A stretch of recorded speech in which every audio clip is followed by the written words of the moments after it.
রাসূল সাল্লাল্লাহু আলাইহি ওয়াসাল্লাম বলেছেন, যে ব্যক্তি সালাতে দাঁড়ালো ওই ব্যক্তি আল্লাহর সাথে কথোপকথন করলো, ওই ব্যক্তি মুনাজাতে দাঁড়ালো।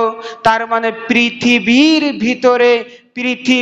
ভিতরে সবচাইতে বড় মুনাজাতের নাম হলো সালাত। সালাতে আমরা যা বলি আল্লাহ তার উত্তর দেন, কিন্তু সালাত ছাড়া যদি মুনাজাত করেন তাহলে কিরকম হবে?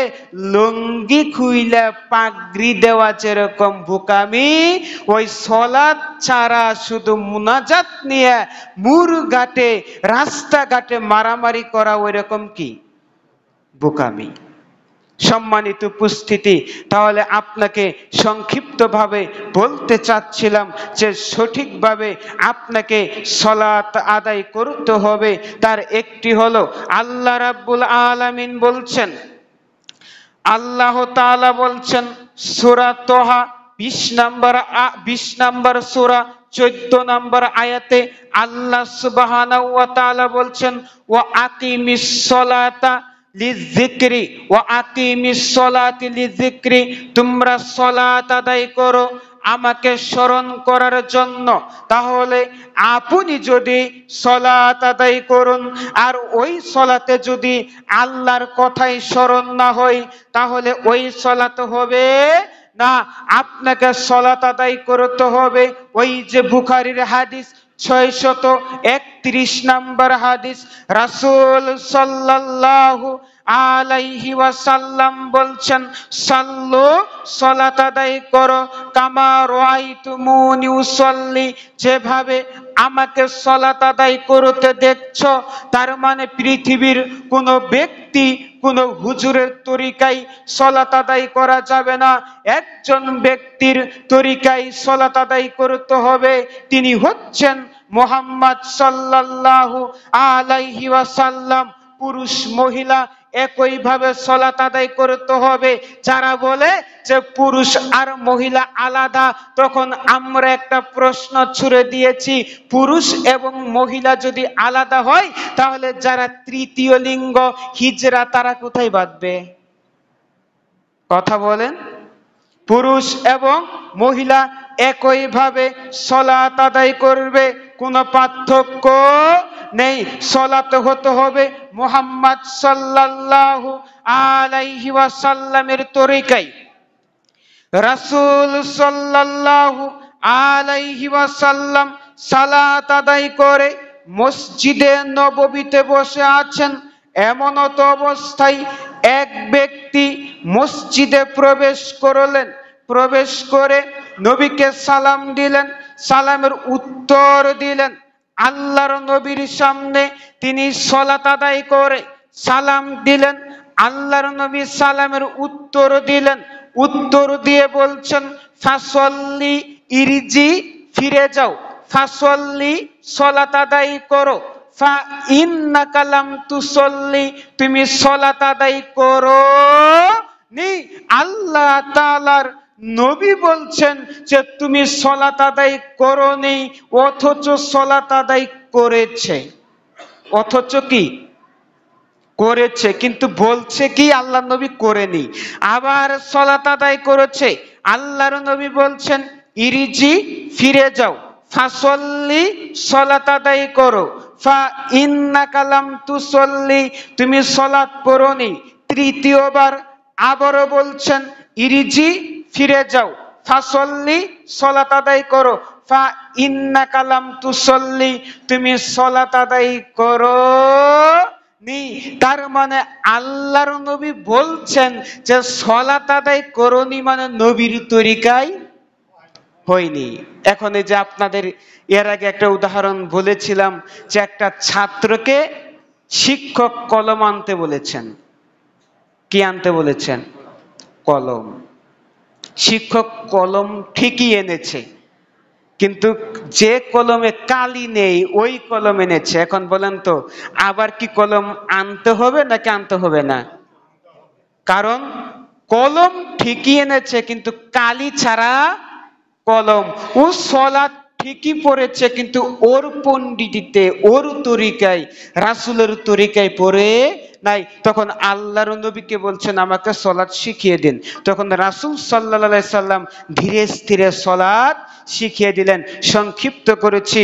সম্মানিত উপস্থিতি, বলতে চাচ্ছিলাম সালাতের নেকি 3 ভাগে বিভক্ত। বলেন তো কই ভাগে বিভক্ত? 3 ভাগে বিভক্ত। একটা হচ্ছে ওযু, একটা হচ্ছে রুকু, একটা হচ্ছে সিজদা। যদি ওযু ঠিকভাবে না হয়, সঠিক না হয়, তাহলে আপনার সালাত কবুল হবে না। আপনার ওযু ঠিক আছে, রুকু যদি ঠিক না হয়, আপনার সালাত আদায় হবে না। আপনার রুকু ঠিক আছে, সিজদা যদি ঠিক না হয়, আপনার সালাত আদায় হবে না। তার মানে আপনাকে রুকু সিজদা সুন্দরভাবে আপনাকে দিতে হবে। সম্মানিত উপস্থিতি, সংক্ষিপ্ত করেছি। আপনাকে বুঝাতে চাচ্ছিলাম যে এখন সালাত আদায়ের সংক্ষিপ্ত পদ্ধতি হলো, আপনি ওযু করে মসজিদে প্রবেশ করলেন। মসজিদে প্রবেশ করে আপনি তাকবীরে তাহরিমার আগে আর কোনো দোয়া পড়া যাবে না, নিয়াত করা যাবে না। নিয়ত পড়া বিদআত, আর নিয়াত করা হচ্ছে সংকল্প। এটা মনেতে এমনিতে হয়ে যায়, মনে মনে। সম্মানিত উপস্থিতি, আপনাকে বলতে চাচ্ছিলাম এখন আপনি দাঁড়িয়ে, ওই যে আমাদের সমাজে প্রচলিত একটি দোয়া রয়েছে, জায়নামাজে দাঁড়িয়ে পড়ে, সেটি হচ্ছে কি, ইন্নী ওয়াজ্জাহতু লিল্লাযী ফাতারাস সামাওয়াতি ওয়াল আরদি হানিফা, নাকি ওয়া আনা মিনাল মুশরিকিন।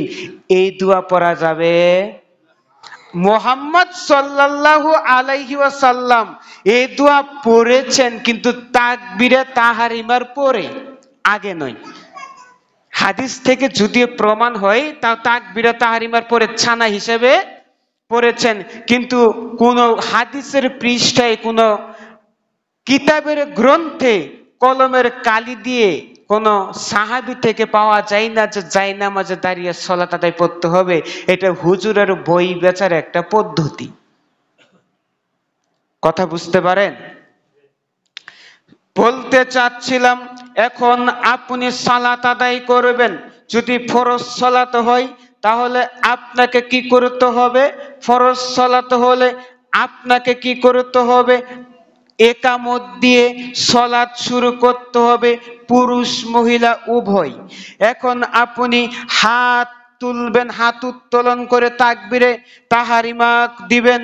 সেটি হচ্ছে রাফিউল দাইন করতে হবে, হাত উত্তোলন করতে হবে। রাফিউল দাইনের বাংলা অর্থ হাত উত্তোলন করা। আপনার হাত এইভাবে উত্তোলন করে বাম হাতের উপরে ডান হাত রেখে বুকের উপরে বাঁধবেন। বাঁধার পরে এখন আপনি ছানা পড়বেন। তারপরে আউযু বিল্লাহ বিসমিল্লাহ সহ সূরা ফাতিহা বলবেন। আরেকটি কথা মুরব্বি, ছানা পড়ার আগে বিসমিল্লাহ বলা যাবে? বিসমিল্লাহ বলা যাবে না। এখন আপনি হাত বাঁধছেন, ছানা পড়া শেষ। এখন আপনি আউযু বিল্লাহ বিসমিল্লাহ সহ সূরা ফাতিহা অন্য একটা সূরা পড়বেন। তারপরে আপনি আবার হাত উত্তোলন করে রাফিউল দাইন করে আবার আপনি রুকুতে যাবেন। রুকুতে যখন যাবেন, তখন আপনার এই পিঠ থাকবে সোজা, যাতে একটা পানিওয়ালা গ্লাস যদি পিঠের উপরে রেখে দেওয়া হয়, যাতে এই গ্লাস না পড়ে যাই, এভাবে থাকতে হবে। এখানে বলবেন সুবহানা রব্বিয়াল আযীম কমপক্ষে কয়বার? উপরে যতবার। এখন বলবেন সামি আল্লাহু লিমান হামিদা রব্বানা ওয়ালাকাল হামদ, এতটুকু বলা চাই। হামদান কাসিরন তয়্যিবাম মুবারাকান ফি, এটা ওই যে সাহাবীর অতিরিক্ত বাক্য, যেটা শুনে ফেরেশতারা নেকি লেখার জন্য প্রতিযোগিতা করেছিলেন। শুনেছেন আপনারা? সম্মানিত উপস্থিতি, এখন সেজদায় যাবেন। সেজদায় যে আপনি বলবেন সুবহানা রব্বিয়াল আলা, সুবহানা রব্বিয়াল আলা, কমপক্ষে 3 বার উপরে, যতবার। এখন আপনি সেজদার মাঝখানে একটা দোয়া রয়েছে, পারেন আপনারা? আল্লাহুম্মা গফিরলি ওয়ারহামনি ওয়াজবুরনি ওয়াহদিনি ওয়াআফিনি ওয়ারযুকনি। এর অর্থ অনেক সুন্দর, তাই না? আল্লাহুম্মা গফিরলি, হে আল্লাহ তুমি আমাকে ক্ষমা করে দাও। ওয়ারহামনি, তুমি আমাকে আমার প্রতি রহম করো। ওয়াজবুরনি, শুধু রহম করলেই হবে না আল্লাহ, তুমি আমার অবস্থা সংশোধন করো। ওয়াহদিনী, তুমি আমাকে হেদায়েত দান করো। শুধু হেদায়েত দিয়ে হবে? ওয়াআফিনী, যাতে আমি ইবাদত করতে পারি সুন্দরভাবে, আমাকে সুস্থতা দান করো। সুবহানাল্লাহ বলবেন না? ওয়ারযুকুনি, হে আল্লাহ হেদায়েত দান করলেন, আমাকে সুস্থতা দান করলেন। সুস্থ থাকলে হলে তো কিছু খেতে হবে, তো আমাকে রিজিক দান করেন। তো এর চাইতে উত্তম মুনাজাত আছে? একের ভিতরে সব। আমরা একটা গাইড আগে নিয়ে পড়তাম, গাইডের নাম ছিল একের ভিতর অনেক, মানে সব পাওয়া যায়। তো এই দোয়াটার ভিতরে সব চাচ্ছেন আপনি। এখন আপনাকে বলছি, যদি সালাত 4 রাকাত বিশিষ্ট হয়, কয় রাকাত? তাহলে এই 2 রাকাতে বসতে হবে, বসে তাশাহুদ পাঠ করতে হবে। আর প্রত্যেকটা রাকাত পড়ে পড়ে উঠার আগে আপনাকে একটু স্থির হয়ে বসতে হবে, ঠিক আছে? স্থির হয়ে বসতে হবে। এখন 4 রাকাত বিশিষ্ট সালাত হলে 2 রাকাত সালাত আদায় করে বসে তাশাহুদের পর আবার উঠতে হবে। উঠার পরে আবারও হাত উত্তোলন করে হাত বাঁধতে হবে। সংক্ষিপ্ত করছি সময়ের স্বল্পতার কারণে, যেহেতু জুমার খুতবা, সঠিক সময়ে সালাত আদায় করতে হবে। তারপরে আপনাকে কি করতে হবে? যদি 2 রাকাত হয় তাহলে তো আপনারা জানেনই যে তাশাহুদ, তারপরে দরুদ, দোয়া মাসুরা। আর হাদিসে বর্ণিত সকল দোয়াকে কি বলা হয়? দোয়া মাসুরা বলা হয়। সম্মানিত উপস্থিতি, আপনাকে বলতে চাচ্ছিলাম যে সালাত মহিলা পুরুষ সকলের জন্য একইভাবে সালাত আদায় করতে হবে, কোনো পার্থক্য নেই। আপনি সালাতে বসবেন কিভাবে? যখন আপনি 4 রাকাত বিশিষ্ট সালাতে আপনি 2 রাকাতে বসবেন, তখন আপনাকে বসতে হবে বাম পা এভাবে বিছিয়ে রেখে, ডান পার এই আঙ্গুলগুলা একটু খাড়া থাকবে। কথা বুঝতে পারেন? আর লাস্টের রাকাতে যখন বসবেন, তখন বাম পা ডান পার নিচ দিয়ে বের করে দিয়ে নিতম্বের উপরে বসতে হবে। আর হাতের আঙ্গুল এইভাবে সুন্দরভাবে এইভাবে নাড়াতে, কিছু মুরব্বি করে, হ্যাঁ এরকম করে করা যাবে? যাবে না। ধীরে স্থির ভাবে নাড়াতে হবে, যাতে আরেকজনের দৃষ্টি এখানে না আসে। এখন আপনি এটা ফজিলত জানেন? আল্লাহ নবী বলছে যে একটা হ্যামার দিয়ে শয়তানকে বাইরেলে, পিটেলে শয়তান যত ব্যথা না পায়, এই আঙ্গুল দিয়ে এইভাবে নাড়াচাড়া করলে শয়তান তার চাইতে বেশি ব্যথা পায়। শয়তানকে মারতে চান না? তো শয়তানকে মারার জন্য এটা হচ্ছে একটা কি পদ্ধতি। আপনাকে আরে একটু বিরক্ত করে আলোচনা শেষ করবে ইনশাআল্লাহ। আপনাদের সন্তানদেরকে সালাতের শিক্ষা দিতে হবে। ছোট থেকে সন্তানদেরকে মসজিদ আনতে হবে। এই যে ছোট ছোট বাচ্চারা আনতে হবে। 7 বছর বয়স থেকে যে সুন্দরভাবে সালাত আদায় করবে, আর তার আগ থেকে তাকে প্রশিক্ষণ দিতে হবে। তার মানে এখন আপনার সন্তান 7 বছর থেকে যদি সালাত আদায় না করে, তাহলে আপনাকে কি করতে হবে? 10 বছর পরে আর তাকে কি করতে হবে? খানা বন্ধ করে দিতে হবে, প্রয়োজনে পিটাতে হবে। পৃথিবীর ভিতরে এরকম কোন আর ইবাদত নেই যে না করলে আল্লাহ নবী পিটাতে বলেছেন, এরকম কোন আদেশ দেয়নি। কিন্তু সালাত এমন একটি ইবাদত যে আপনার সন্তানকে পিটাতে হবে যদি আপনার সন্তান সালাত আদায় না করে আপনার সন্তানকে মেরে মেরে সালাত আদায় করতে হবে, বিছানা পৃথক করে দিতে হবে। আপনারা করেন?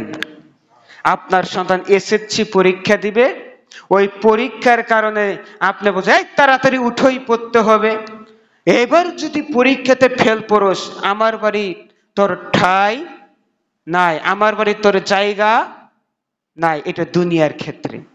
অথচ আপনাকে অপমান অপদস্থ করে আপনাকে জাহান্নামে পাঠাবে, কারণ আপনি দায়িত্বশীল, আপনি মুনাফিকি করেছেন। কথা বুঝতে পারেন?